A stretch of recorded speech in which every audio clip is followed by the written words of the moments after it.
Welcome guys back to another video.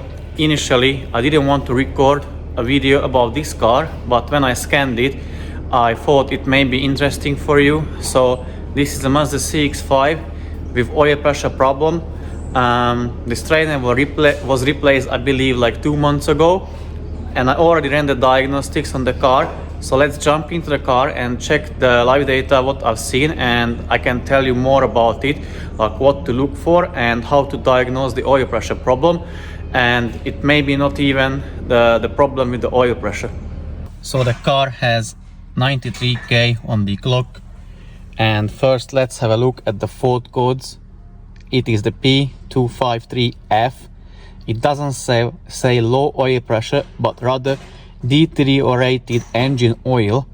And now let me check the live data and show you something. So what does that mean exactly? I can start up the car. Has no warning lights, nothing. Let's check the live data, which will be interesting for us at the moment, obviously, is the oil pressure. So we have 86 degrees of engine oil temperature, and the pressure is, I would say, averaging maybe 140 kPa. I don't know if you knew, but these cars has like two setup for the oil pressure. So basically like a fail-safe mode or something like that. I'm not sure about the degree, but usually it turns on about 85 degrees. So basically below 85 degrees of engine oil temp, the car is not restricting, but the duty cycle of that solenoid for the oil pressure is working, and above 85 degrees it turns off. So if I rev the car to 2000 rpm, it is running where it should be. So 170, 180. Have a look at the rpm. And if I keep it revving, you will see that the car or the engine or the ECU will switch the car to the fail-safe mode of the engine oil pressure. And I believe in this one it will be around 87 degrees, but you will see that yourself. So let me keep revving. I'm still holding it just around 2000 rpm. I just want the engine oil temperature to rise.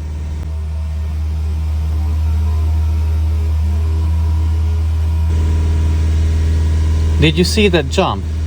I'm still revving at just above 2000 rpm, but the oil pressure is in 300s, 360, so it doesn't change. So if I rev it over 3500, the oil pressure is the same,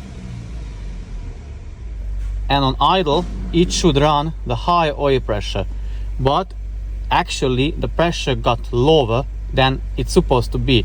So at this oil temp, the oil pressure should be around 160, 180 kPa, even maybe 200. That meaning the pressure is low.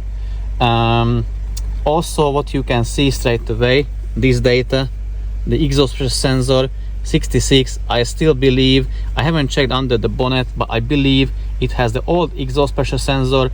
And also what I wanted to show you, which is also interesting, have a look at that. The distance since the last oil change is 85,000 kilometers. Basically it had the oil data reset long time ago. So to sum up what I wanted to say, basically, because I get that asked many times, the engine oil temperature should be checked between 70 and 80 degrees of Celsius, and at idle it should be averaging 160 kPa. At 2000 rpms it should be between 180 and 200 kPa, and at 3500 rpm it should be about 360 kPa. Now it has two functions, as I said, that fail-safe mode, which usually got switched on above 85 degrees of engine oil temperature. What that does, basically, at idle it will run the engine oil pressure at 200 kPa, 180, 200 kPa, and about 2000 RPM, it will be already at 360 kPa, and again about 3500 it will be about 360 kPa as well.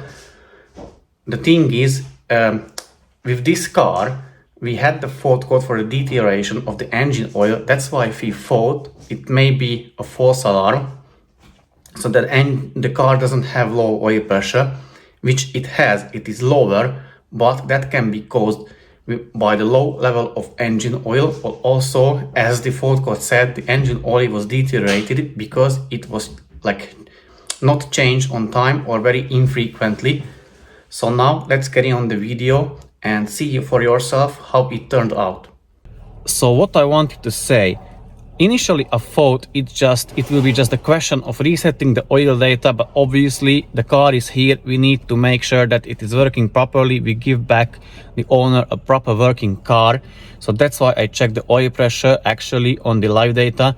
And so how we're going to proceed, we're going to remove the valve cover and we're going to drop the sump, even though the strainer was replaced, because we need to make sure, we need to see the strainer, it is not blocked again. We need to see the things underneath the valve cover, they are not dirty, not covered in oil sludge, or the injector washers, very likely they were blowing out or they are blowing out still, and that caused the first strainer to get blocked. And even after like a short period of time, like 2 months, the new one got blocked again. I thought the owner of this car will be lucky and it will be just a question of a reset. I'm still not sure, obviously need to check all those things. And here comes a little rant from me towards the people who message me. So the videos what we make, guys, are so that if you don't want to spend that money with us, with someone else, or if you are DIY handy, you want to work on your cars, you can. That's why we do the videos. But if you do that and something goes wrong, it is not pointless, but it's really difficult to help you, because you've done the job. I don't know, we don't know how you've done the job, we don't know what you may have messed up, what may have gone wrong. And like I recently got few messages when guys try to change timing chain, and also like if you don't give us or me the full story, it is even less likely that I can help. So if you say the timing chain, you replace the timing chain and the car doesn't start, but you didn't say why you replaced the timing chain, because you had something else wrong with the car and that's why you replaced it. It raises a bunch of questions which, if I'm not aware of, if I don't know that information, it is misleading. It is misleading me and I cannot help you. I don't know like how you assembled, what quality job you done. So unless you bring the car to us, we can see it, check it, and we can fix it. And obviously the more information you give us, the better or the better quality job we can provide. It is very difficult to diagnose something over the phone, help someone over the phone, and like we get a lot of messages daily, like 30 messages from different people. And at this point we but mostly we reply to customers, because obviously they pay for our time, and unfortunately we can't reply to anybody or to everybody. And the videos are there, uploaded to the channel. If you are lazy or you don't want to put the effort and don't want to search for the answers from the videos or forums, sometimes we can't help. I can't do anything about it. So that was just a little rant from me. And now let me get the valve cover removed and also get the oil sump dropped, and we'll show you clips, videos, pictures, how they look like. And after that we do the assessment, or like obviously we will see what the situation is, and then we're going to proceed accordingly. So guys, I have already removed the oil pan. Let's have a look at the strainer. It is not blocked, it doesn't look blocked. So now I'm going to carry on with the valve cover removal and see if I can see any dirt, sludge or carbon buildup around the injector holes. I also have removed the valve cover and the things don't look good. So this is oil jelly, meaning the oil wasn't really changed frequently.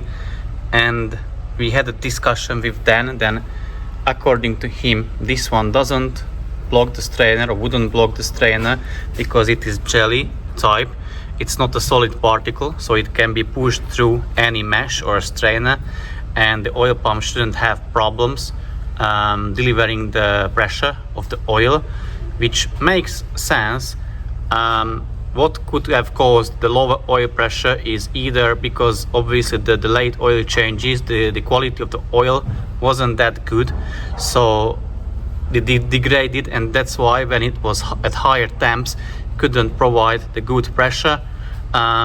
Also, when this one was caught on the mesh of the strainer, in my opinion, it still could have like lowered the oil pressure. Anyways, this is going to get cleaned, and we also going to recommend the owner to get the exhaust pressure sensor replaced. And another good news for the owner, that the camshaft is not worn, and it is a 2014 model, and we get that a lot of times asked, like, all the camshafts, do all the camshafts wear, when do they wear, how do they wear, why do they wear?